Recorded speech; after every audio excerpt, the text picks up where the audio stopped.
Human meat tamales. Grab your bev and let's talk about it. In 1970, Annabel Gomez Lopez was a woman who lived in El Barrio Indios Verdes, that's right above Ciudad de Mexico.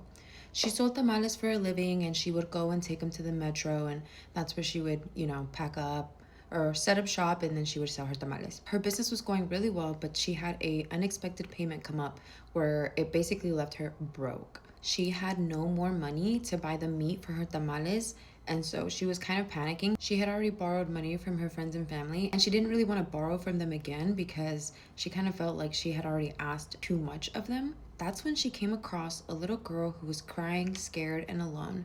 The little girl told her that she had lost her family, she had no idea where she was, and so Annabelle was like, okay, let's just go to my house, we'll figure this out together. She takes the little girl to her house and she looks through her backpack, and then she sees a little note that says, if the little girl is lost, you can contact these numbers, right? So she picks up the phone, she's about to dial it, and as she's about to dial the number, she looks at the little girl and she's like, that is the missing ingredient for my tamales.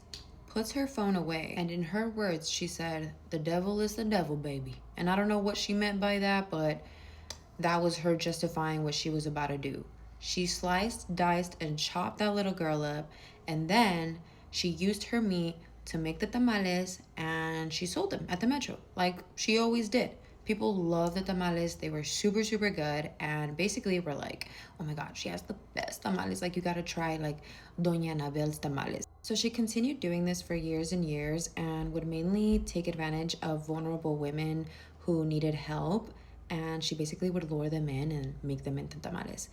Until she ultimately got caught in 2017 because the hose that she would use to cook the tamales with, the gas hose or whatever, it had a leak in it, and the neighbors reported smelling gas. And so the firefighters came and they went into her apartment and found the leak, right? The hose, the leak. But they also found remnants of human remains, and it is said that she didn't use the private parts. So I'm assuming that that's what the firefighters found when they looked through her house. Crazy. It is said that one of the firefighters actually had a panic attack, that even like the top police investigators were like disgusted and so taken back. Anyways, Annabelle got home later that day and she saw cops everywhere, and she was like, okay, take me away. Because she didn't even put up a fight. She knew what was up already. She admitted to them that killing the little girl was probably the most intense one that she did. And then all of the other ones were basically like, it didn't really matter to her because it was just kind of like a job. Like, she kind of like clocked out. Like, she's just like, oh, chop, chop. It is said that she killed